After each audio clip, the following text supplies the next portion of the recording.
बेटा मार कर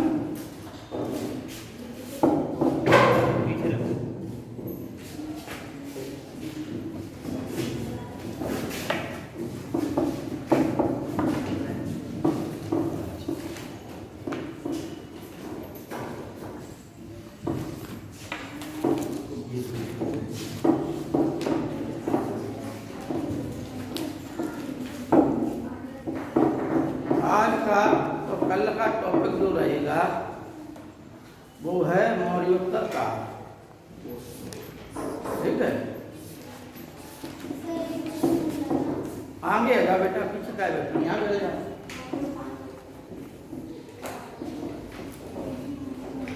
स्ट्रेंथ काय कम हो गई तुम लोगों की?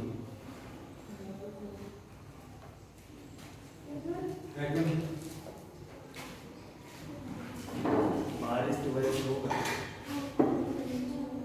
बारिश इतनी ज़्यादा तो हो नहीं रही। बहाना चाहिए पड़ता है कुछ को तो टाइम पे और 2 बजे जो है ड्यूटी करना हो जाना होता है। हाँ टाइम पे होने की नहीं लगा जिसका है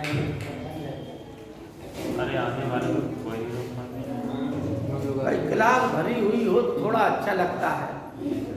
100-150 के ऊपर आपको 200 के आसपास हैं।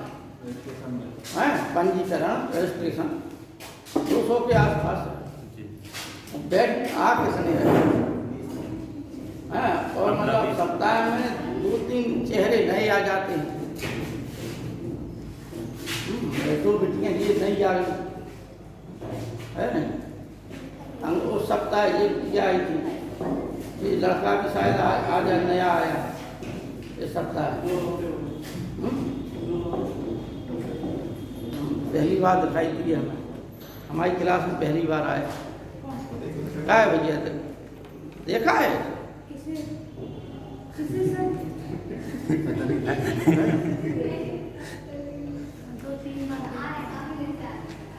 अच्छा चलिए, तो आ रहे होंगे। हमारी क्लास में कम आया नहीं, हमारी क्लास कौन सी थी? चलिए देखो बच्चों, महाजनपद थे उसमें कौन से दो वो थे, मतलब कौन से दो महाजनपद थे जो गणतंत्र थे?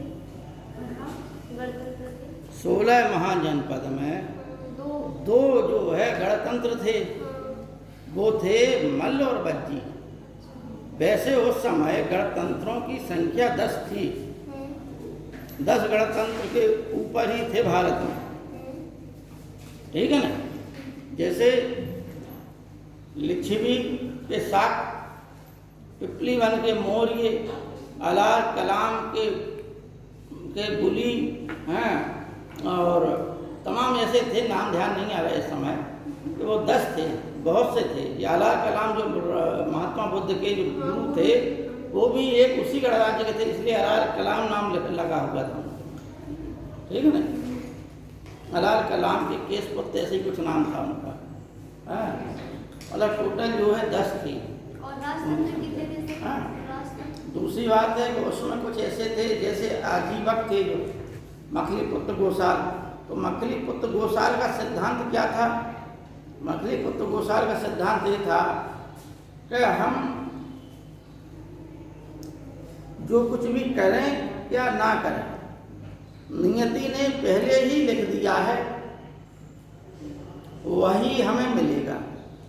हमारे प्रयास करने या ना करने से हमें कुछ हासिल नहीं होगा। ठीक? मखलीपुत्र गोसाल का नियतिवादी था।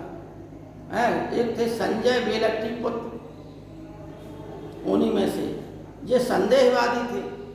इन्हें हर चीज़ में, संसार की हर चीज़ में संदेह नजर आता था, इसलिए इनका सिद्धांत ही संदेहवादी हो गया। एक थे अजीत केस कम्बलन, जो 6 महत्वपूर्ण दार्शनिक थे, संप्रदाय थे महात्मा बुद्ध के समय। उन्होंने महावीर स्वामी के तक 5 लोग हुए थे, एक उनमें से थे अजीत केस कम्बलन। अजीत केस कम्बलन का जो सिद्धांत था वो था भौतिकवादी था उनका सिद्धांत।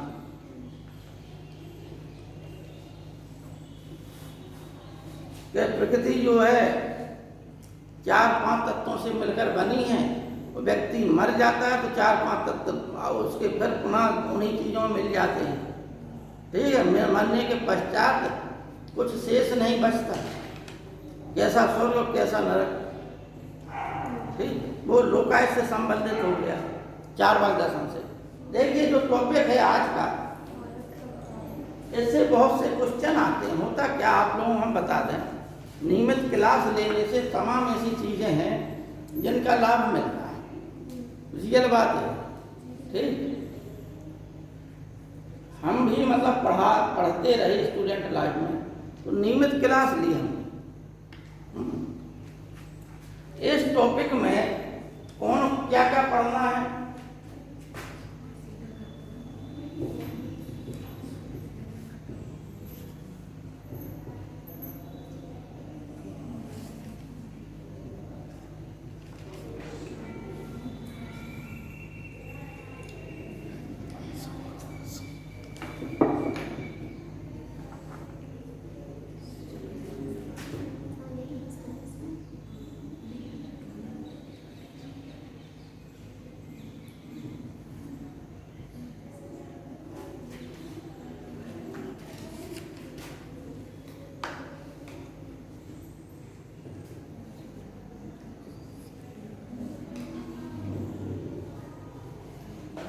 इतना टॉपिक है इसमें। ठीक, एक आध चीज़ें और जुड़ सकती हैं इसमें, कुछ चीज़ें, लेकिन ये इतना महत्वपूर्ण है।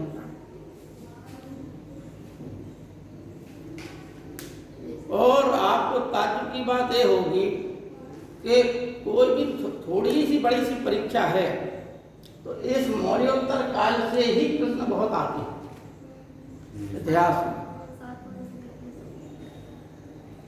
ठीक है ना, मौर्योत्तर काल से ही बहुत सारे प्रश्न आते हैं।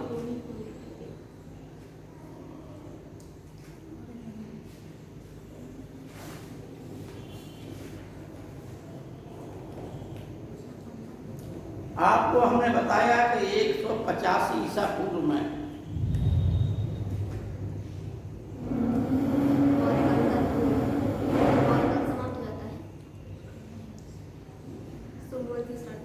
उस समय तो शुंग ने, जो कि मौर्य वंश का सेनापति था,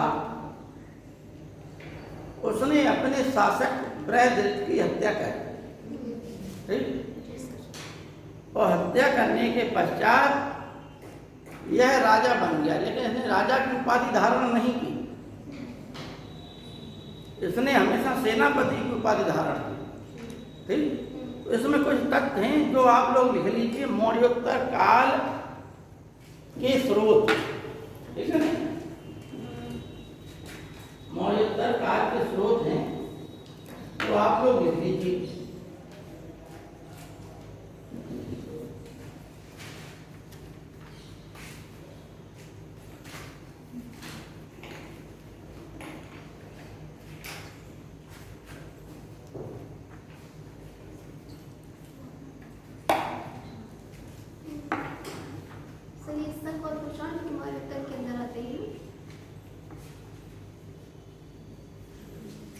क्या कह रहे हैं? शक और कुषाण वंश लिख रखे हैं आपने इस साइड, वो भी तो मौर्योत्तर काल के अंदर ही आते हैं। कौन? ये शक और कुषाण, ये सब शासक मौर्योत्तरी काल के। आपने इस साइड लिख दिया ना? नहीं नहीं, तो पूरा है, मतलब ये क्रम से है। क्रम का मतलब है कि शुंग वंश के पतन के पश्चात कर्ण वंश आया। ठीक, कर्ण वंश के को शासक को मारकर सातवाहन वंश आया। और तारीफ वाली बात यह है कि इन्होंने अपने राजा की हत्या की और फिर इनकी भी हत्या हुई। इन्होंने अपने राजा की हत्या की, इनकी भी हत्या हुई, तो इन्हीं के अधिकारियों ने की। ठीक है ना, तो यह जो है क्रम है। इसमें कर्ण वंश में सिर्फ जो है 4 शासक हुए थे। अब आपको हमें लिखाना है स्रोत, मौर्योत्तर काल के स्रोत। मौर्योत्तर काल क्यों महत्वपूर्ण है, पहले एक चीज समझ लें। भारत के इतिहास में सबसे ज़्यादा विदेशी आक्रमण इसी कालखंड में हुए। भारत के इतिहास में सबसे ज़्यादा विदेशी शक्तियाँ जो भारत में आई और भारतीय संस्कृति को अपनाकर यहीं रच बस गई। सबसे ज़्यादा विदेशी शक्तियाँ आई और यहीं आकर रच बस गई। यही वो कालखंड था। जैसे शक हैं, कुषाण हैं, हूण हैं, ये सब भारत में आए। हूण नहीं लिखा अभी हमने, हूण तो गुप्त काल में आए थे।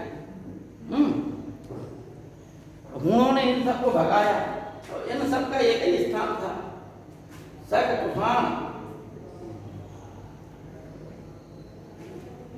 चीन के उत्तर पश्चिम का जो क्षेत्र था, आज वर्तमान में जो है चीन का उत्तर पश्चिमी क्षेत्र, वहाँ पर अनेकों कबीले टाइप की आदिवासी या जनजातियाँ रहती थी, जो लड़ाका टाइप की होती थी और रह रही थी अपना। हुआ क्या कि जब उन्हीं में आपस में लड़ाई हुई, एक जाति ने दूसरे को खदेड़ा, दूसरे ने तीसरे को खदेड़ा, और तारीफ वाली बात यह है कि जहाँ गए इन्होंने दूसरे को खदेड़ा। ठीक है नहीं भाई, ये इनको खदेड़ा गया, तुझे ईरान आए, ईरान से फिर खदेड़ा गया, तुझे कहाँ आ गए? काबुल में। ठीक, सीस्तान को ही शकिस्तान कहते हैं, सीस्तान जो बसा है। हाँ? अफगानिस्तान में सीस्तान है, तो वो जो है शकिस्तान के नाम से जाना जाता है। और ईरान में भी शक्द्वीप कहा गया है, यानी सिंधु नदी के किनारे भी शक थे।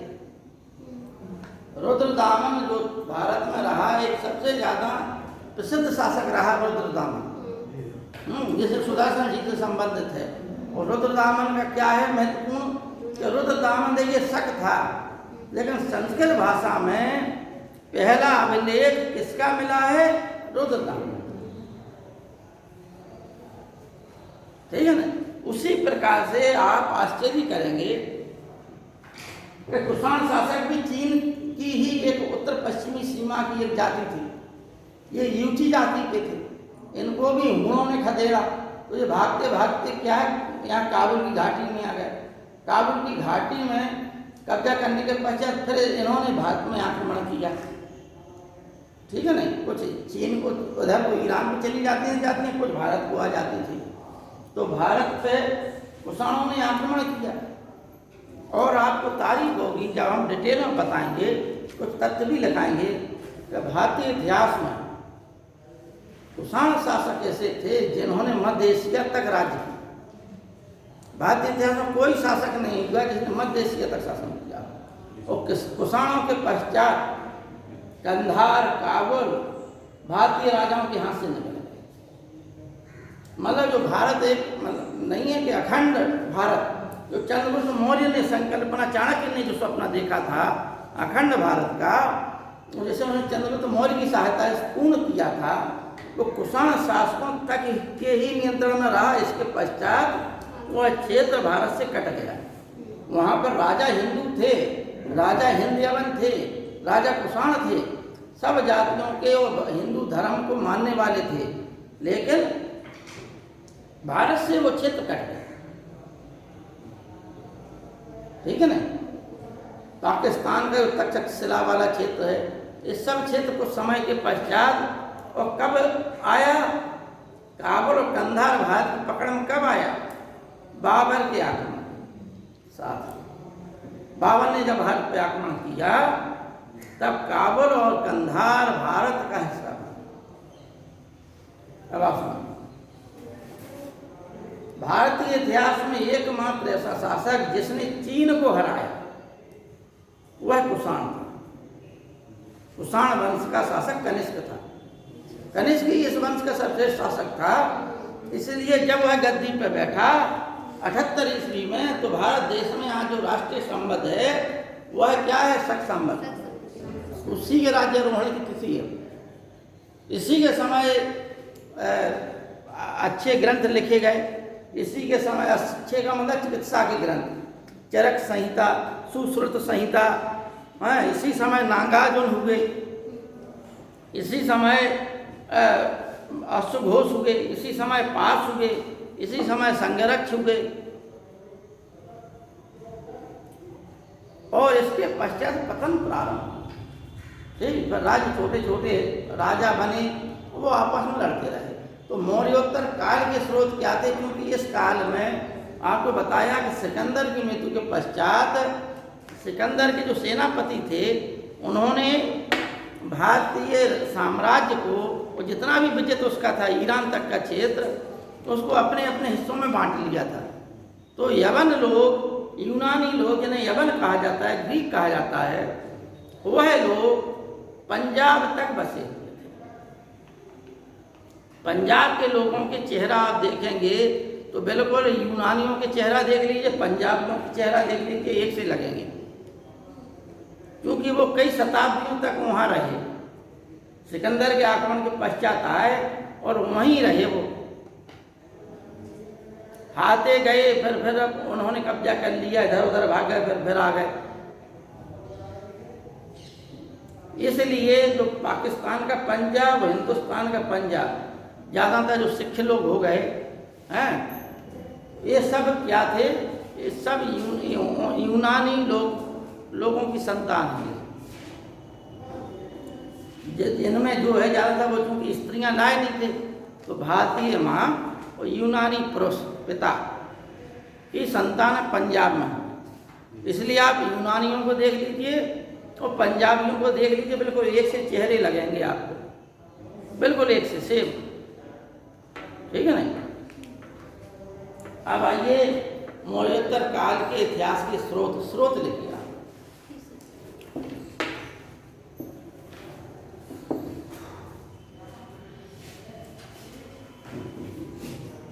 लिखिए बौद्ध ग्रंथ, 3 बौद्ध ग्रंथ हैं। दिव्यावदान,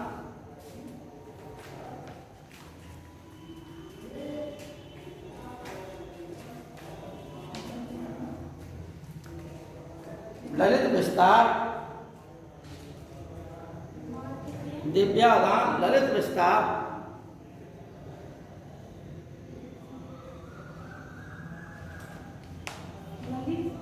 ललित विस्तार और मंजूश्री मूलकल। मंजूश्री मूलकल, मंजूश्री मूलकल, ये क्या है? बौद्ध ग्रंथ है। जैसे आपको हम बताते हैं, एक उदाहरण के रूप में पिछले क्लास में हमने चर्चा की थी कि दिव्यावदान में ही पुष्यमित्र शुंग को यह सिद्ध करने का प्रयास किया गया कि पुष्यमित्र शुंग बौद्ध धर्म का विरोधी था, बौद्ध धर्म को नष्ट करने वाला। ठीक, किसमें लिखा है? दिव्यावदान। ये सब जो है उसने ये भी लिखा कि पाटलिपुत्र में कुक्कुटाराम विहार था, उस कुक्कुटाराम विहार पर, ये सब दिव्यावदान में लिखा है, लिखाएंगे अभी आप लोगों को।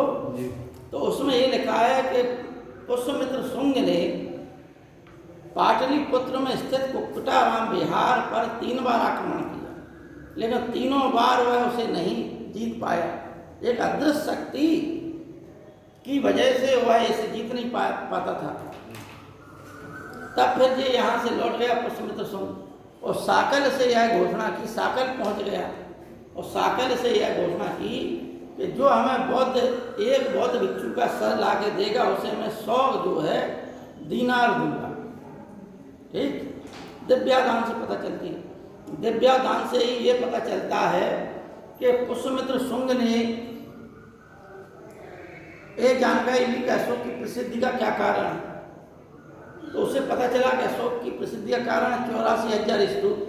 तो उसने 84,000 स्तूप नष्ट करने का व्रत ले लिया। ठीक है ना? तो दिव्यावदान पुष्यमित्र शुंग को टोटली बौद्ध धर्म का विरोधी के रूप में कहता है। अब क्योंकि उस समय हुआ क्या था कि पुष्यमित्र शुंग ही जब बौद्ध धर्म तेजी से विस्तारित हो रहा था, तो भारत देश में मौर्य सम्राट अशोक ने बौद्ध धर्म को संरक्षण दिया और सम्राट अशोक अखंड भारत का शासक था। इसके पश्चात जो है उसके साम्राज्य को विभाजन हो गया था उसके पुत्रों में ही। तो स्थिति ये आई कि कहीं जैन धर्म, कहीं बौद्ध धर्म का प्रचार प्रसार होता था, हिंदू धर्म जो पतन की हो जा रहा था, जनता में इनका प्रचार प्रसार हो रहा था ज़्यादा, राज के संरक्षण मिलने के कारण भी।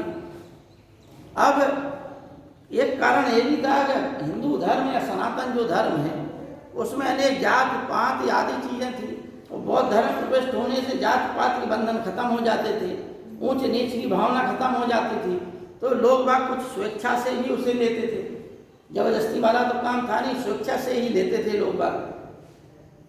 जब इन लोगों ने ये देखा ब्राह्मणों ने कि अब हिंदू धर्म धीमे धीमे तो ऐसे नष्ट हो जाएगा, तो एक पतंजलि थे जिन्हें योगाचार्य भी कहते हैं, ठीक है ना, पतंजलि ने ही महाभाष्य लिखा किताब। पतंजलि ही इनके राज पुरोहित थे, किसके? पुष्यमित्र शुंग के पुरोहित थे। अतः इसी की वजह से पुष्यमित्र शुंग ने 2 अश्वमेध यज्ञ किए। इस बात की जानकारी अयोध्या लेख से मिलती है। धनदेव का एक उसका अधिकारी था, धनदेव, उसने एक लेख लिखा था, वो अयोध्या में मिला, इसलिए अयोध्या लेख के नाम से जाना जाता है। उसमें उसने लिखा कि पुष्यमित्र शुंग ने अपने जीवन काल में 2 अश्वमेध यज्ञ कराए, उन अश्वमेध यज्ञों का पुरोहित वो पतंजलि था, ठीक है ना। लिखिए स्रोतों के रूप में, लिखिए दूसरा लिखिए मिलिंद पन्हो,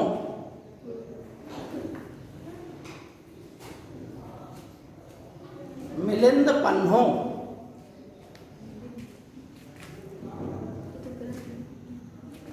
मिलिंद पन्हो, मिलिंद पन्हो। अब इसका क्या इतिहास है? मिलिंद पन्हो का ये इतिहास है कि नागसेन नामक एक बौद्ध भिक्षु था जिसने यह ग्रंथ लिखा, मिलिंद पन्हो। किसने लिखा? नागसेन ने। यह बौद्ध भिक्षु था। इसके संपर्क में एक यूनानी शासक मिलिंद आया। उस यूनानी शासक का क्या नाम था? मिलिंद। जब उसने देखा कि भिक्षु है, साधु है, उसने उससे वार्तालाप की। किसने? राजा ने, जिसका नाम था मिलिंद।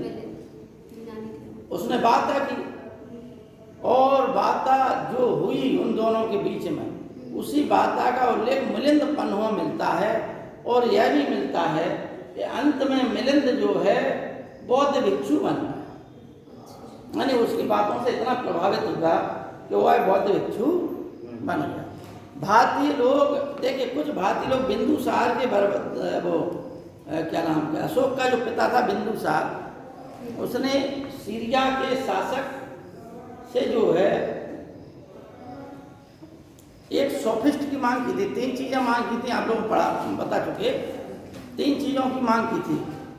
कौन कौन 3 चीजें थी?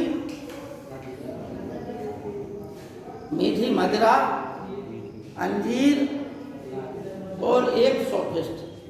सोफिस्ट का मतलब दास, ठीक। और चंद्र वो क्या बोलते, जब सिकंदर भारत आया था, यानी इससे पहले, चंद्रगुप्त मौर्य से भी पहले, तब उसने, सिकंदर ने भारतीय दार्शनिकों से चर्चाएं की थी, ठीक है ना।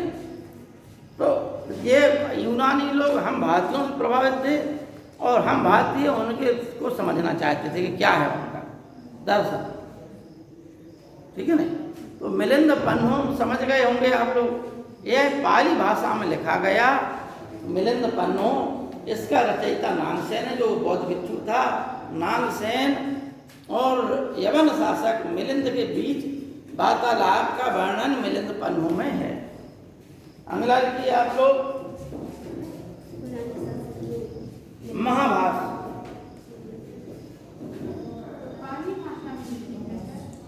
महाभाष्य अगला ग्रंथ लिखिए, महाभाष्य। महाभाष्य के रचयिता पतंजलि।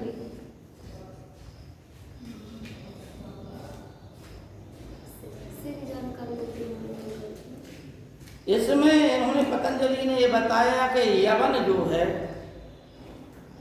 साकेत और माध्यमिका को रौंद डाला था। साकेत का मतलब है अयोध्या क्षेत्र, ठीक, और साकेत और माध्यमिका, माध्यमिका प्राचीन नाम है किसका? चित्तौड़ का।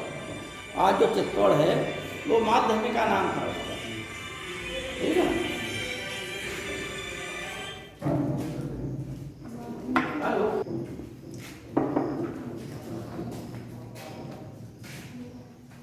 इसमें इन्होंने ये लिखा था कि यवन जो है साकेत और माध्यमिका तक आ पहुंचे थे, जीत लिया था इनको। अगला लिखिए,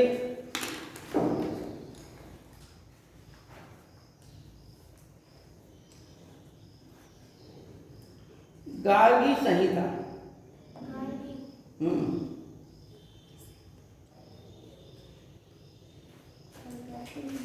गार्गी संहिता। गार्गी संहिता का लेखक तो नहीं है कोई, यह एक किताब है लेकिन लेखक नहीं है इसका। इसमें यह जानकारी मिलती है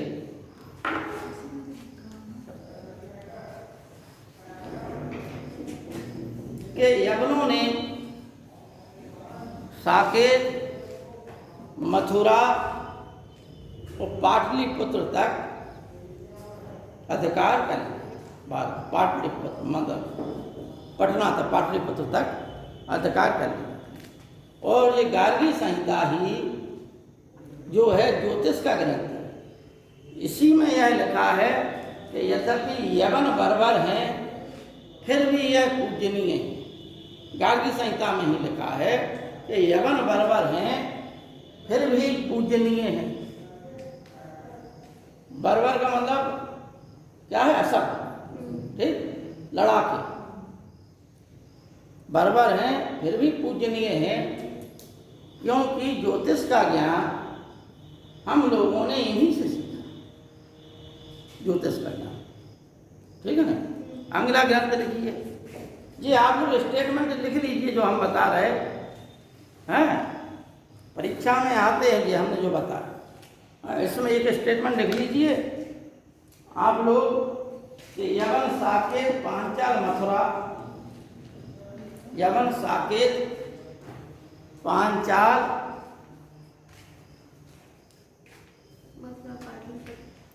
मथुरा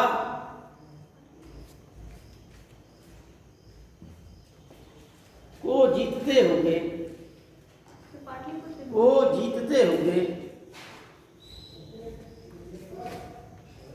कुसुम ध्वज यानी पाटलिपुत्र, कुसुम ध्वज पाटलिपुत्र तक जा पहुंचे।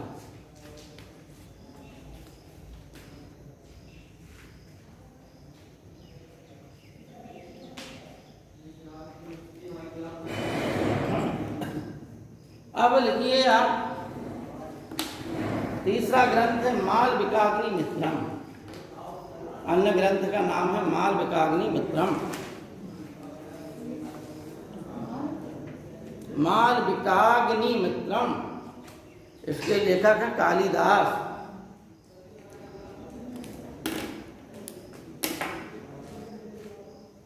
मालविकाग्नि मित्रम।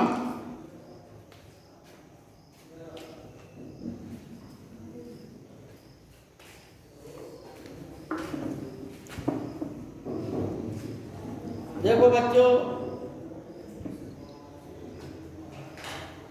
स्ट्रेंथ कम होती जा रही आप लोगों की, तो अपने आसपास जितने भी लोग हों इच्छुक तैयारी करने वाले, उन्हें आप लोग सजेस्ट करें कि आएँ पढ़ें, ठीक है ना। जितने भी आपके मित्र मंडली में हों, परिचय में हों, वो अपना नामांकन करा लें और क्लास लें, ठीक है नहीं।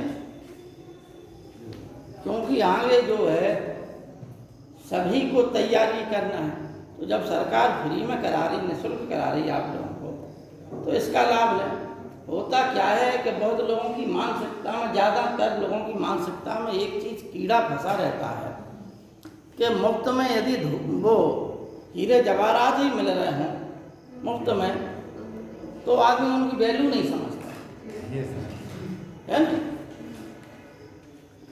और यदि कीमत में जब प्याज जो है महंगी हो जाती है तो उसका टेस्ट बढ़ जाता है।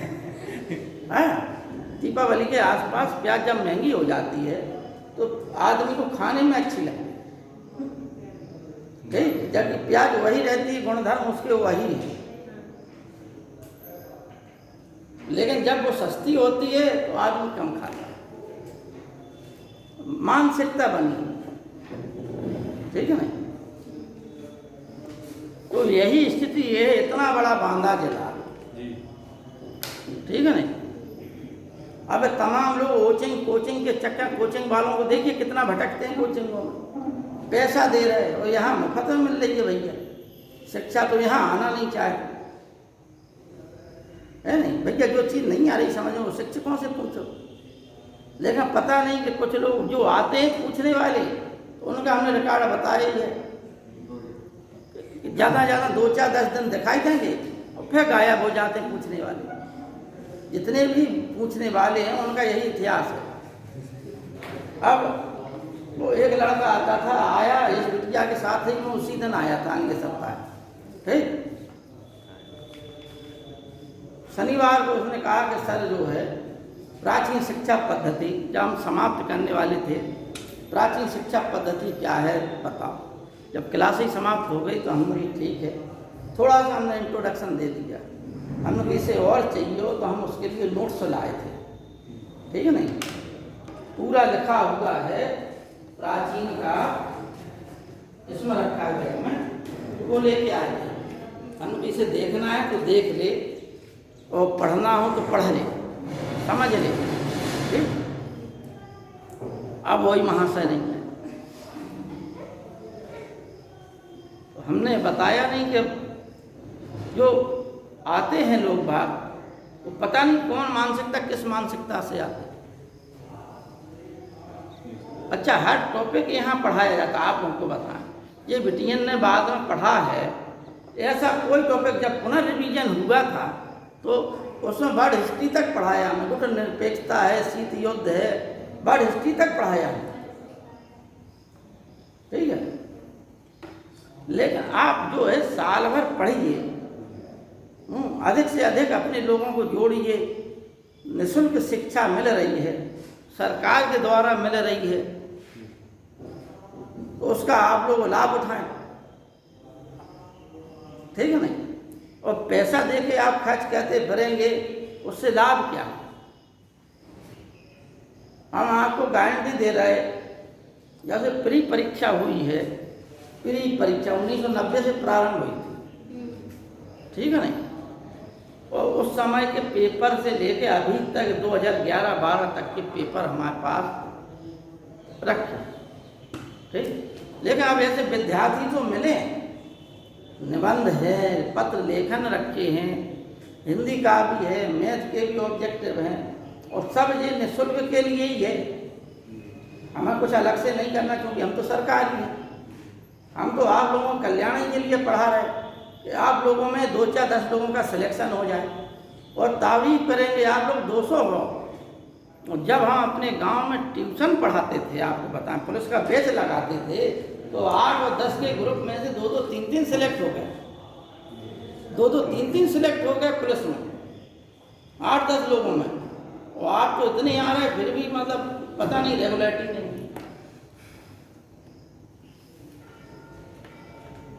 ये चीज़ थोड़ी वैसी लगती है कि लड़के गंभीर नहीं हैं, यहाँ जो है शिक्षा के प्रति क्रेज नहीं है लोग बागों का। अच्छा, माता पिता तो हैं ही, गार्जियंस तो मान लो जागरूक हैं ही नहीं, बच्चों को भी जानकारी दो तो वो भी उतने जागरूक नहीं हैं। कितने भी इनकी आत्मा इतनी सोई हुई है, कितना भी झकझोरो, लेकिन जागृत नहीं हो रही।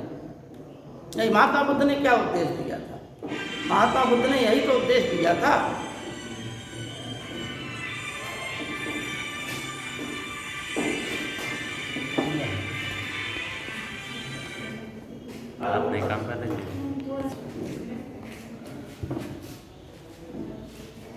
अभी सर BA और BSc पे ग्रेजुएशन वाले पेपर चल रहे हैं, इस कहाँ से लड़के कमा रहे आगे B.Ed के हैं? ये BSc अच्छा वो ग्रेजुएशन वाले सेमेस्टर इस समय भी पेपर चलता है, सेमेस्टर होने लगा, सेमेस्टर हो गया।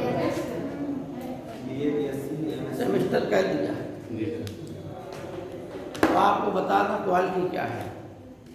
इतिहास MA में जो किताबें चलती हैं तो द एप्लीकेशन ऑफ टूरिज्म ऐसे ही कुछ नाम है। इतिहास में पर्यटन का महत्व सेकेंड पेपर है। इतिहास में पूरी झांसी में घुमाना एक किताब नहीं मिलेगी, पूरी झांसी में घूम लेना था। जब यूनिवर्सिटी में ये हालत है तो बच्चे क्या पढ़ें? भाई टीचर ही किताबों के लिए सजेस्ट नहीं करता बच्चे को। जब यूनिवर्सिटी में ये हालत है तो इसलिए पूर्वांचल के लोग बुंदेलखंड में नौकरी कर रहे हैं, तो बुंदेलखंड का बुंदेलखंड में लाभ नहीं ले पा रहा। यूनिवर्सिटी में पूर्वांचल के लोग कब्जा किए बैठे हैं। BC तो पूर्वांचल के आते हैं, अधिकारी तो वही आते हैं क्योंकि BC आ गए हैं तो वो अपने लोगों को मिल जाता है। अब आज की विधि तुम जान ही रहे हो, ठीक। मतलब हम लोग बुंदेलखंड के इतने पिछड़े हुए हैं कि लाभ लेना ही नहीं जानते। हमारी गिट्टी, हमारी बालू, हमारी बिजली, हमारी लकड़ी, हमारे खनिज संसाधन पूरा बुंदेलखंड में, पूरे यूपी में नहीं है। यहाँ से बार बार दोहन हो रहा है और हम लोग अज्ञान में मूर्ख बने हुए देख रहे हैं आंखों के सामने, लेकिन फिर भी हम लोगों की आत्माएं जागृत नहीं हो रही। हम लोग इतने सोए हुए हैं कि पूरा बुंदेलखंड का सब चीज़ें खनन चला जा रहा है। लाभ कौन ले रहा? बाहर के लोग। बुंदेलखंड के लोग कितना ले पा रहे हैं? मुट्ठी भर लोग, पूरा लाभ बाहर के लोग ले जा रहे हैं, ठीक है नहीं। आप देखिए टोल टैक्स वाले कोई आगरा के हैं, कोई कहीं के हैं, कोई कहीं के हैं। अब क्या टैक्स आपका लग रहा है यहाँ बुंदेलखंड में रोड पे, और पैसा जा रहा आगरा और जाने इटावा तरफ को। 24 घंटे इटावा में लाइट रहती थी। हमने जब B.Ed किया यहाँ पे लाइट कुछ सिस्टम ही नहीं था। अपने यहाँ अभी भी देख लो कितनी लाइट रहती है, 10-12 घंटे में सरकारें बदल गई तो कुछ लाइट आने लगी। ये स्थितियाँ रही और आज भी है। फ्री में सरकार ने कोचिंग चलाई है तो आदमी पढ़ना नहीं चाह रहा है नहीं। हाँ, तो मालविकाग्नि मित्रम में देखिए, इसमें कालिदास ने लिखा जी सर। मालविका एक नायिका है और अग्निमित्र नायक है उसके, ठीक। इसमें इन सभी ग्रंथों में जो लिखे हैं ग्रंथ, इन सभी ग्रंथों में शुंग वंश की जानकारी मिलती है। और शुंगों के शासन काल में यवन आक्रमण बहुत थे। यवनों को ही इन्होंने पराजित किया। हिंद यवन यानी हिंदुस्तान में बस गए थे, ऐसे यवन यूनानी जो हिंदुस्तान में बस गए थे उन्हें हिंद यवन कहते हैं। जैसे आधुनिक इतिहास में हम एंग्लो इंडियन पढ़ते हैं, संविधान में भी उनके लिए सीटें रिजर्व हैं। भारतीय संसद में लोकसभा में 2 सीटें हैं, विधानसभा में 1 रहती है सीट, रहती है नहीं? हाँ, कहाँ पढ़ लिया तुम?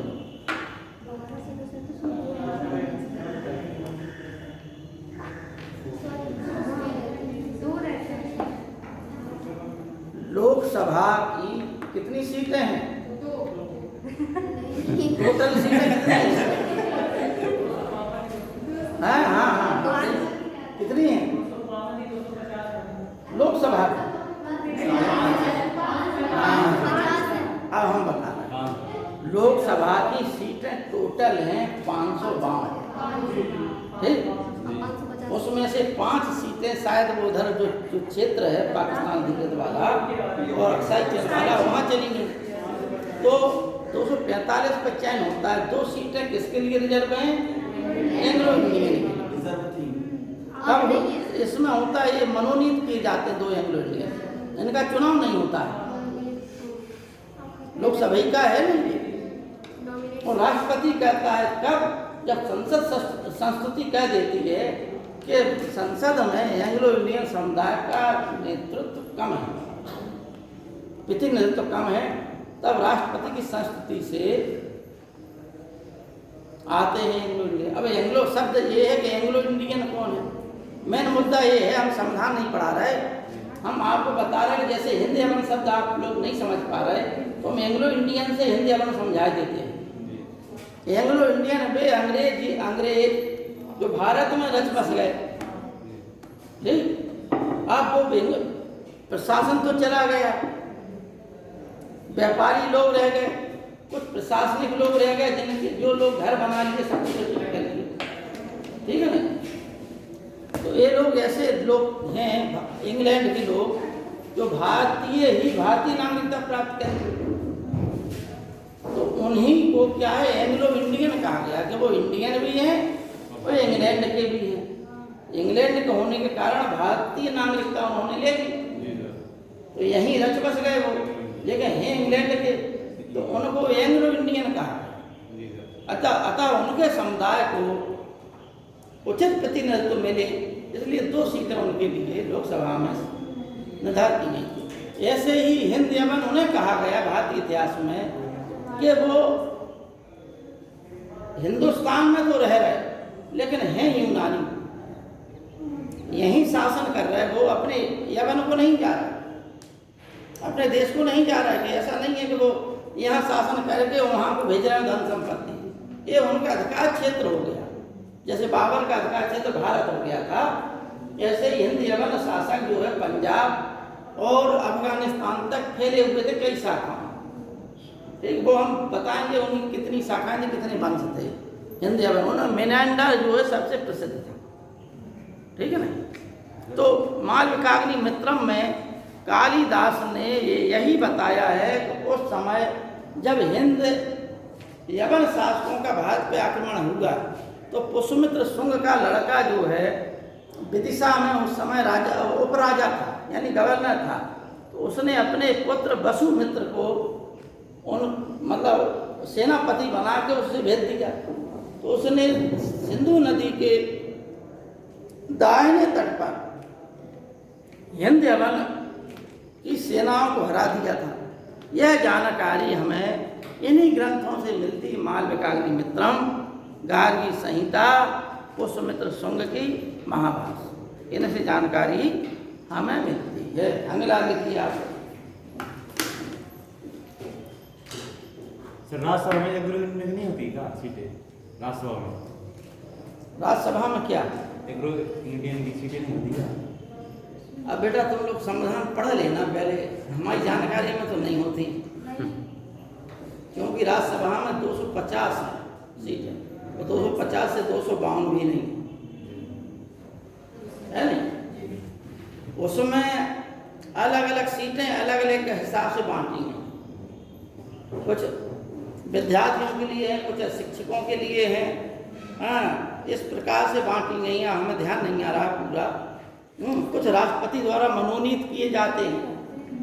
सर अब तो एंग्लो इंडियन को हटा दिया गया हाँ? अब तो हटा दिया गया तो राष्ट्रपति द्वारा जो 2 सीटें पहले नॉमिनेट एंग्लो इंडियन वाली, हाँ वो हाँ संशोधन कर दिया गया, वो हटा दिया गया।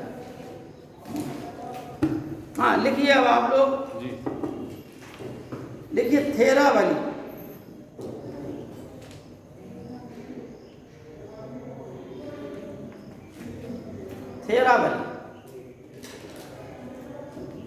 थेरावली में का लेखक है मेरुतुंग। कौन है लेखक? मेरुतुंग।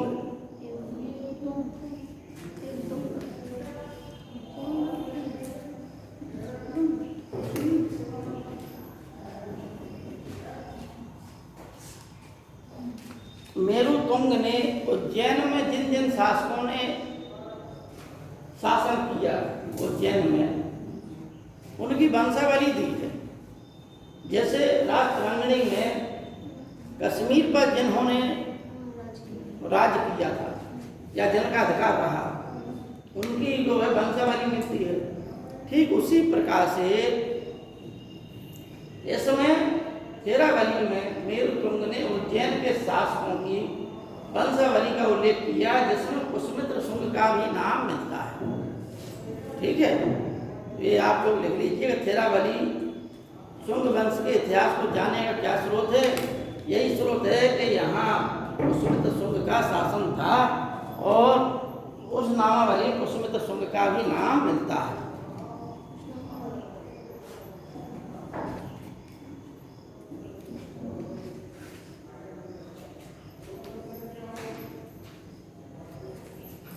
अब लिखिए अयोध्या लेख।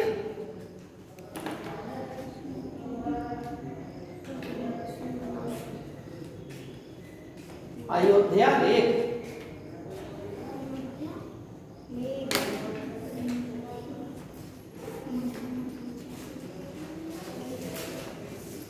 अयोध्या लेख जो है पुष्यमित्र शुंग के ही एक अधिकारी था धनदेव। वह अयोध्या में था, उसने वहां पर एक पत्थर पर एक लेख लिखवाया जिसको अयोध्या लेख के नाम से जानते हैं। इसमें यह उल्लेख है कि यवनों पर विजय प्राप्त करने के पश्चात पुष्यमित्र शुंग ने दो अश्वमेध यज्ञ किए। अश्वमेध यज्ञ की जानकारी का स्रोत कहाँ से प्राप्त होता है? अयोध्या लेख से। पुष्यमित्र शुंग ने 2 बार अश्वमेध यज्ञ किया, ठीक है ना।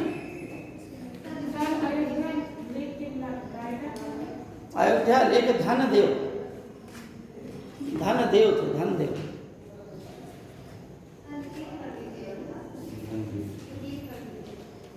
अयोध्या लेख के लेखक यानी पत्थर पर प्रस्तर पर एक लेख मिला है जिसके लेखक जो है, जो लेख लिखवाया था किसने? धनदेव ने।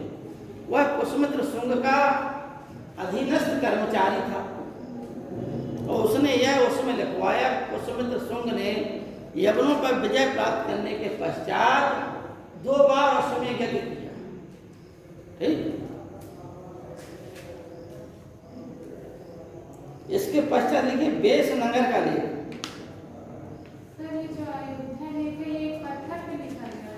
हाँ भाई पत्थर। अब लिखिए बेस नगर का लेख। बेस नगर का लेख। देखिए इतिहास में आपको अनेक नाम ऐसे मिलते हैं जो पुराने नाम हैं। कौन सा नाम मिला आपको? आज माध्यमिका नाम मिला। माध्यमिका चित्तौड़ का पुराना नाम था। उसी प्रकार से एक नाम और है बेसनगर। बेसनगर पुराना नाम है विदिशा का, ठीक।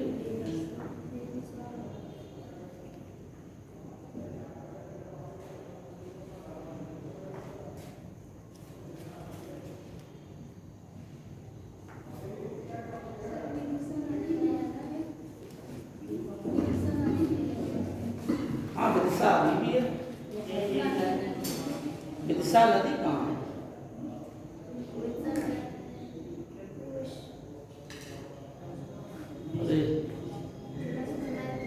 विपाशा नदी है, विदिशा नदी नहीं है। हाँ मध्य प्रदेश जिला है। ये प्राचीन नगर रहा। अब आपको बताएं तक्षशिला में शासक था एनटीआर कीट्स। एनटीआर कीट्स जो है तक्षशिला का शासक था। उसने अपना एक राजदूत भेजा विदिशा के राजा भागभद्र के दरबार में, ठीक। शुंग शासन काल में टोटल 10 राजा हुए। कितने हुए? 10 राजा। इन 10 राजाओं ने मिलकर 112 वर्ष तक राज्य किया।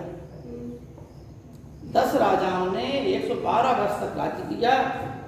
पहला राजा था पुष्यमित्र शुंग, दूसरा राजा था अग्निमित्र, तीसरा राजा था वसुमित्र, ठीक। और 9वां राजा था भागभद्र जो इस समय विदिशा से शासन कर रहा था। यहाँ पर तक्षशिला के शासक एनटीआर कीट्स ने, जो पीसीएस आईएएस की परीक्षा बहुत बार आ चुका प्रश्न, तक्षशिला के शासक एनटीआर कीट्स ने अपना राजदूत बना के हेलियोडोरस को भेजा। किसको भेजा? हेलियोडोरस को।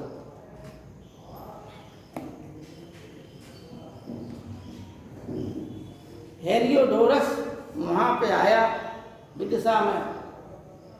वहाँ पर वह वैष्णव धर्म की ओर झुकाव हुआ उसका, और वैष्णव धर्म का अनुयायी हो गया।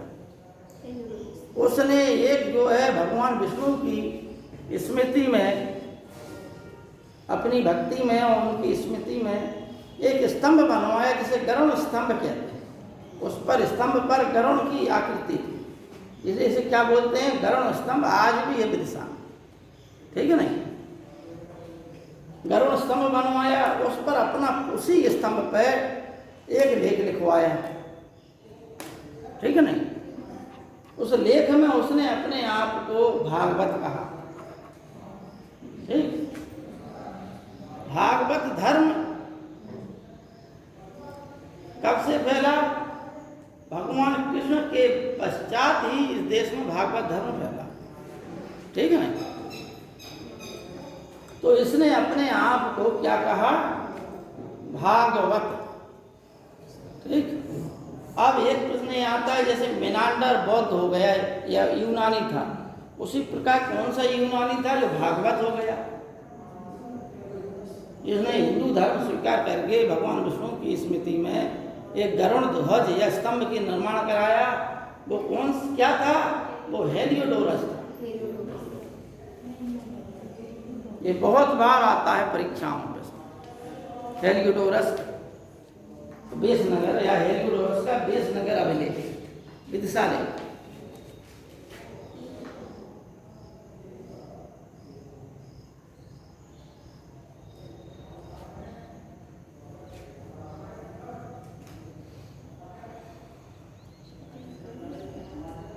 अब कुछ यूनानी लेखक हैं, इन्होंने भी लिखा, जिससे हमें जानकारी किस काल की मिलती है, मौर्य काल की भी मिलती है। उसी उन्हीं में से अच्छा है, किताबों के नाम भी पूछ लेते हैं। तो लिखिए natural Historica, natural Historica Pliny की किताब, नेचुरल हिस्टोरिका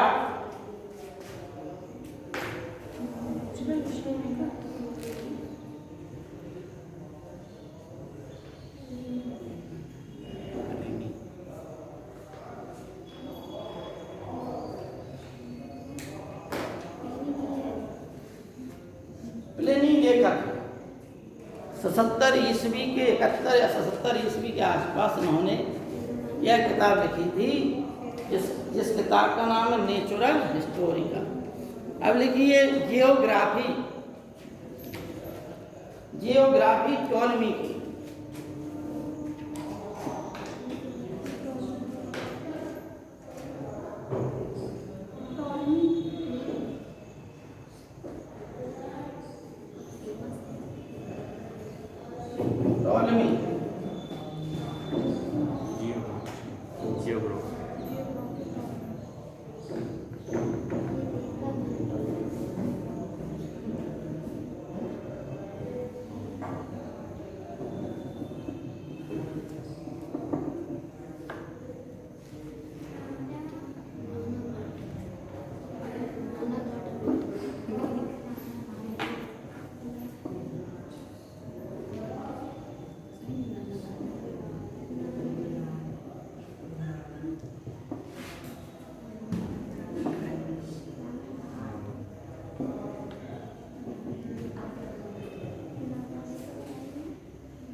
इनका जी 7 मान शासक का नाम इनका थी।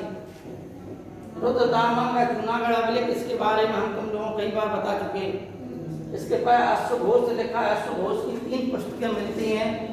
बुद्ध चरित्र है, बुद्ध घोष हमने लिख दिया।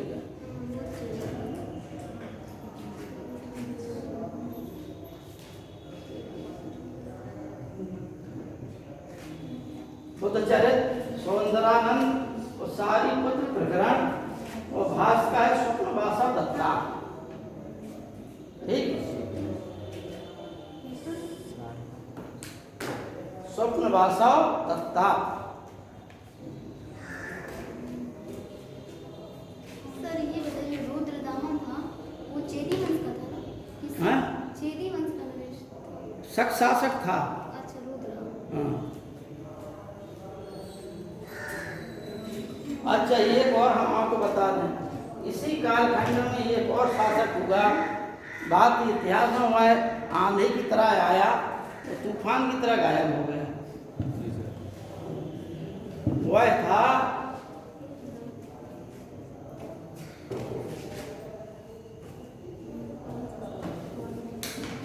कलिंग का चेदी वंश। और वो शासक कौन था? शासक था खारवेल।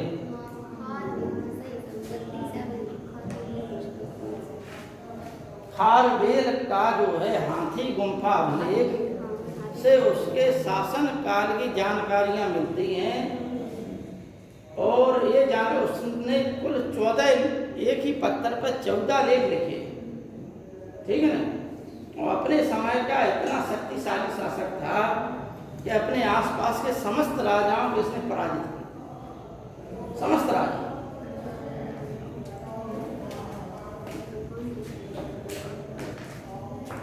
ये आपका हो गया क्या स्रोत। अब आप लोग हेडिंग डालिए शुंग वंश। ठीक है ना?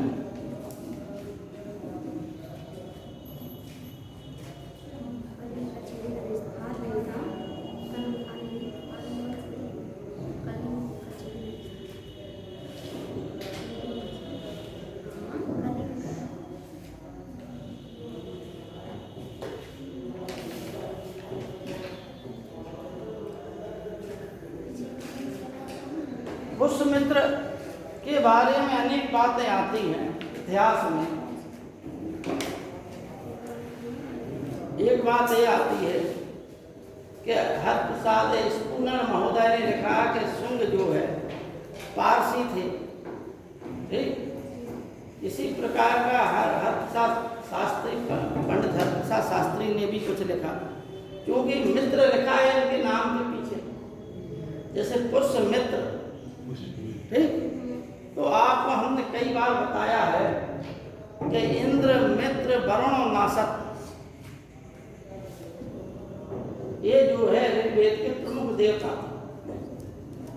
बाद में ईरान में जब तुष्ट धर्म फैला तो वहाँ के प्रमुख देवता वरुण और मित्र हो गए। वरुण और मित्र जो है साथ ही साथ युग में वाले देवता थे। इनका साथ ही एक साथ रहते थे। इनका एक साथ उल्लेख मिलता है वरुण और मित्र का। एक मित्र जो है जाति फिर हो गई इसी नाम पर। जैसे भारत देश में मालव गणराज्य था, एक मालव जो है गणराज्य था, और बाद में मालव गणराज्य जहाँ बसा, सिकंदर से भी लड़ाई लड़ी इनने। इनके स्त्री पुरुष भी मारे गए, बच्चे भी मारे गए सिकंदर से लड़ने में। लेकिन जिस क्षेत्र में ये बसे उस क्षेत्र को आज हम मालवा क्षेत्र कहते हैं। ठीक है ना? मालव गणराज्य के नाम पर उस क्षेत्र का नाम मालवा है। तो ठीक उसी प्रकार से ईरान में जो मित्र देवता थे उनके नाम पर मित्र जाति थी। तो ये कहा गया कि मित्र ही ये ईरानी थे जो इनके शासन काल में, क्योंकि प्रतिभा के आधार पर मौर्य काल में नौकरी मिलती थी, यवन भी थे, ईरानी भी थे। तो हो सकता है पुष्यमित्र स्वयं ईरानी हो, इनके पूर्वज ईरानी हो लेकिन मित्र लिखते हो। बाद में उन्नति कहते हुए इन लोगों ने यहीं की संस्कृति अपना ली। ठीक है नहीं? ज़्यादा संस्कृति में अंतर था नहीं ईरान और भारत में। उस समय एक ही प्रकार की थी, पत्थरों की देवी देवताओं की पूजा होती थी, हर जगह होती थी, पूरे संसार में होती थी। अब पूरे संसार से खत्म हो गई, भारत में अकेली रह गई, है ना? भारत में अकेली रह गई और पूरे संसार से खत्म हो गई। इसलिए वो कभी इकबाल ने कहा था इस संबंध में, बाद में हुआ जो है पाकिस्तान राज्य का जो है सजग कहा गया। कभी इकबाल नहीं, कभी हिंदू और मुसलमान एकता के नारे लगाने वाले मोहम्मद इकबाल, उन्होंने कहा था, और ये भी उन्होंने कहा सारे जहां से अच्छा मोहम्मद इकबाल का ही भेजे। और मोहम्मद इकबाल ने ही कहा था कि वो है यूनान मिस्र रोमा मिट गए जहां से, ठीक है नहीं, यूनान मिस्र रोमा मिट गए जहां से, लेकिन बाकी है नामो निशा हमारा, कुछ बात है कि हस्ती मिटती नहीं हमारी, वो की रहा है दुश्मन सारा जहां हमारा। ठीक, तो मोहम्मद इकबाल ने इतने ऊंचे कवि थे। और बाद में 1930 में जब किसी प्रकार की विभाजन की बात नहीं थी, ये अंग्रेजों ने अपना शासन करने के लिए भारतीयों के मन में एक बीज बोया और उसका परिणाम ये हुआ कि देश जो है 2-3 टुकड़ों में बट गया। इस प्रकार का कोई जो है मेथड था ही नहीं, ना कोई हिंदू और ना कोई मुसलमान वाला कोई मैटर ही नहीं था। अंग्रेज लोगों को शासन करना था देश पर, तो 1919 में 1906 से ही वो ये सिगुफा लाए। 1906 में उन्होंने उसकी स्थापना करा दी मुस्लिम लीग की। फिर भी मुस्लिम लीग की कोई पहचान नहीं थी विशेष। तो 1909 में संविधान में एक विधेयक ले आए, मौलिक विंडो सुधार, जिसमें मुसलमानों के लिए पृथक प्रतिनिधित्व दे दिया कि भैया जहाँ मुसलमान है उन्हें अपना ही आदमी चुनने का अधिकार, और वहाँ कोई खड़ा ही नहीं हो सकता मुसलमानों की सभा। इससे क्या हुआ, समाज टूटने लगा। अच्छा, अंग्रेज लोग तो ये यहीं नहीं रुके, उन्होंने हिंदू समाज को भी तोड़ने का प्रयास किया। जब मुसलमान अलग हो गए तो फिर उन्होंने इंडो इंडियन के लिए अलग आरक्षण व्यवस्था की, ईसाइयों के लिए अलग व्यवस्था की, सिखों के लिए अलग व्यवस्था की, अनुसूचित जाति के लिए अलग व्यवस्था कर दी, और महिलाओं के लिए अलग व्यवस्था कर दी। ले हो जाओ तुम एक भाई, तुम्हारी जो है एकता को ही तो खत्म करना था उनको, है? और वो एकता को खत्म कर गए। तो पुष्यमित्र शुंग जो है, जब भारत में हिंदू धर्म का पतन होने लगा था, उस समय पुष्यमित्र शुंग गद्दी पर बैठा और भारत में पुनः इसने हिंदू धर्म का प्रचार प्रसार करवाया। जो बौद्ध विद्रोही थे उनको दंड दिया। ठीक, हालांकि बौद्ध धर्म को इसने संरक्षण भी दिया। इसी के शासनकाल में सांची का स्तूप जो का संवर्धन हुआ। सांची का स्तूप बनवाने का कार्य सम्राट अशोक ने किया था। सम्राट अशोक ने अपने जीवन काल में कहा जाता है 84,000 स्तूप बनवाए, लेकिन सांची के स्तूप वो भी सम्राट अशोक ने ही बनवाया था। और तारीफ वाली बात यह है कि यह जो है सांची का स्तूप एक पहाड़ी के ऊपर चबूतरे के ऊपर बना हुआ है। यहाँ पर 3 स्तूप हैं, ठीक है नहीं। एक है धर्म प्रचारकों का स्तूप, जो धर्म प्रचारक थे मर गए तो उनके ऊपर स्तूप बना दिया गया। एक जो बड़ा वाला स्तूप है वह है महात्मा बुद्ध का, जिसमें महात्मा बुद्ध के अस्थि अवशेष रखे हुए उसके ऊपर बनाया गया। और एक जो दूसरे नंबर का है वह है सारिपुत्र महामोदगलायन का, जो महात्मा बुद्ध के शिष्य रहे। तो वो जब एक्सपायर हो गए, महात्मा बुद्ध के शासन काल में दोनों ही ब्राह्मण थे। महात्मा बुद्ध जब जीवित थे उसी समय दोनों एक्सपायर हो गए। तो महात्मा बुद्ध के बाद जहाँ में उनका जो कुछ हुआ हो, बाद में उनकी अस्थियां यहाँ लाकर यहाँ पर स्तूप अशोक के समय में बना। तो ये 3 जो है स्तूप आज सांची में है। लेकिन तारीफ की बात यह है कि उस पहाड़ी पर इतने वो हैं पेड़ पौधे और इतनी घनी बसी है, वो पेड़ पौधे ढकी हुई है कि वो सांची का स्तूप दिखाई नहीं दिया लोगों को। पहाड़ी थी, इसलिए यह आक्रांताओं की दृष्टि से बच गया। और बकाया तो ये है कि जब कई सालों के पश्चात ईसा पूर्व में वो था कौन, चंद्रगुप्त मौर्य, और गुप्त शासन काल में आया था फायान, तब उसने चंद्रगुप्त मौर्य के लकड़ी के प्रसाद को देखा। तो भारत में भी कनिष्क ने ही तांबे का यानी कांसे का एक बहुत बड़ा स्तूप बनवाया था। ऐसी अनेक संरचनाएं भारत में थीं जो है समय के हिसाब से समय में ही दब गई। ठीक, इसमें पुष्यमित्र शुंग ने इसे हिंदू धर्मोद्धारक कहा गया, वर्णाश्रम धर्म को पुनः स्थापित कराने वाला कहा गया, हिंदू धर्म की पुनः स्थापना करने वाला इसे कहा गया। इसके शासन काल में यवनों के आक्रमण हुए, इसने कभी राजा की उपाधि धारण नहीं की, भाई यही इसका इतिहास है। ठीक है, पुष्यमित्र शुंग का। तो आप लोग लिखना चाहें लिख लें, ना लिखना चाहें तो रहने दें। हमने बता दिया ही है कि इसके पश्चात, इसकी मृत्यु के पश्चात शासक बना था अग्निमित्र, जो इसका लड़का था। अग्निमित्र की मृत्यु के पश्चात वसुमित्र बना, जो अग्निमित्र का लड़का था। और वसुमित्र ही वह व्यक्ति था जिसने लड़ा था। क्या लड़ा था? यवनों से युद्ध। ठीक है ना? क्या ना कहा?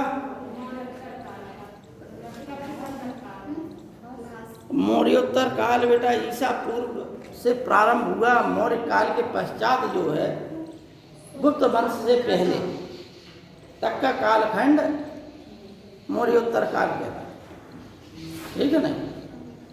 अब आप आज आई हैं, डेली आइए, डेली पढ़िए, हैं? तो बेटा आज चल रहा है, मतलब 13 जून से एग्जाम ही चल रहा है, तो पढ़िए डेली डेली। ठीक है नहीं? 185 ईस्वी में अंतिम मौर्य शासक की मृत्यु हो गई थी, तो वहीं से शुंग वंश प्रारंभ हुआ। ये हमने दिखाया भी है कि शुंग वंश 185 ईस्वी से प्रारंभ हुआ है नहीं? शुंग वंश लिखा है, हमने बता दिया 185 से होगा, कल भी बताए थे। हाँ, और वहां से लेकर कनिष्क कुषाण वंश तक। हाँ हाँ, ठीक है नहीं? वहां तक के कालखंड को मौर्योत्तर काल कहते हैं। लेकिन अगर आप एक्यूरेट पूछेंगे भैया मौर्योत्तर काल, तो मौर्योत्तर काल होता पुष्यमित्र शुंग से प्रारंभ, और फिर राज्य जो है इनकी शक्तियां नष्ट हो गई, तो इन्हीं की शक्तियों पर फिर उत्पन्न हुआ गुप्त वंश। ठीक है नहीं? और गुप्त वंश का प्रारंभ हुआ 322 से, 322 से प्रारंभ हुआ। इसलिए 322 को ही 319-320 को ही गुप्त संबद्ध इतिहास माना जाता है। ठीक, चंद्रगुप्त प्रथम जो है शासक थे। इसके पहले जो पहला शासक था वो था श्रीगुप्त, दूसरा शासक था घटोत्कच, और फिर घटोत्कच का पुत्र था ये चंद्रगुप्त प्रथम। हालांकि गुप्त वंश पढ़ा नहीं रहे, अभी हमें इस पर चल रहा है, तो इसमें लिखना हो तो लिख लीजिए तुम लोग। सर जो वसुमित्र था उसने कहाँ पे लड़ा था? आपने कोई नाम बताया था क्या? जो वसुमित्र था, इनका अग्निमित्र का पुत्र। वसुमित्र विदिशा का शासक था उस समय, उपराजा था। उपराजा गवर्नर कहा जाता है उस समय, विदिशा में ही था उस समय। पुष्यमित्र शुंग के शासन काल।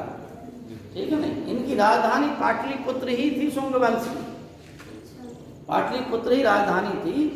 इसमें आप लोग लिख लीजिए 185 से 149 ईसा पूर्व।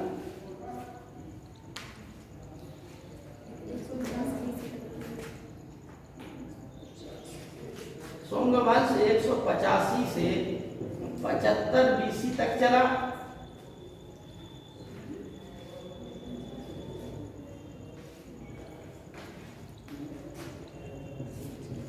75 ईसा पूर्व से 30 ईसा पूर्व तक चला।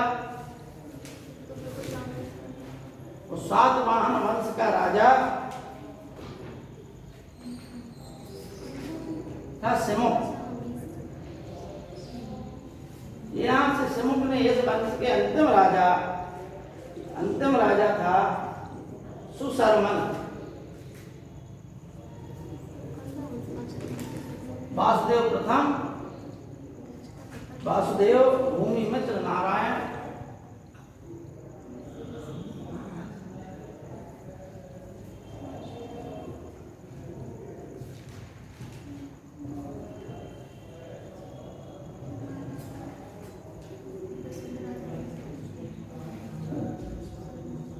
और सुशर्मन।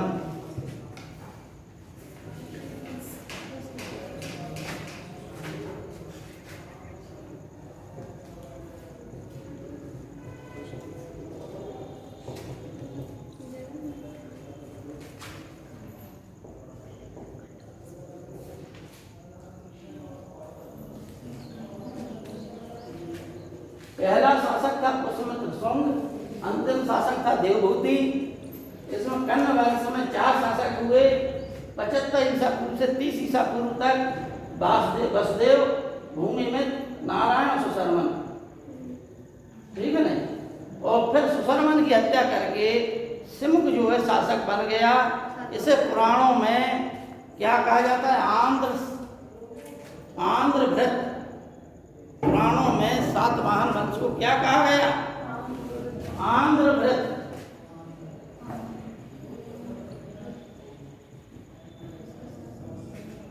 लेकिन सातवाहनों के लेखों में इन्हें क्या कहा गया? सातवाहन। इसलिए यह वंश सातवाहन वंश था। यह तीनों वंश ब्राह्मण वंश थे। ठीक है ना। ये तीनों ही वंश क्या थे? ब्राह्मण वंश। पुष्यमित्र शुंग ब्राह्मण था, कर्ण वंश ब्राह्मण था और सातवाहन वंश ब्राह्मण था।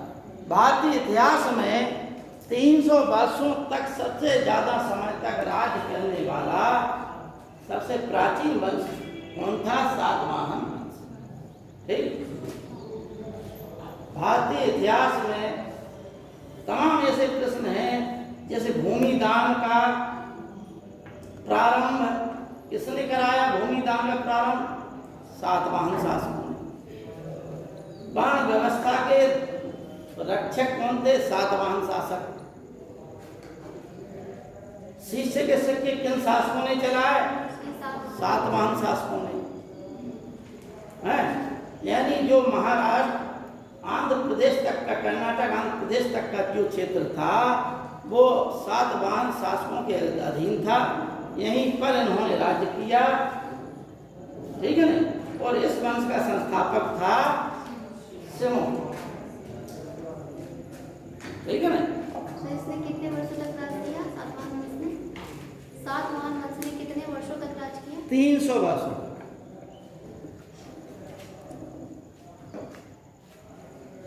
आज बच्चों इतना ही रहने दें। कल सातवाहन वंश की महत्वपूर्ण जानकारियां लिखा देंगे। हिंद, यवन और शक और कुषाण के बारे में बता देंगे। ठीक है ना। जो महत्वपूर्ण जानकारियां हैं वो बता देंगे, कुछ लिखा देंगे। आज इतना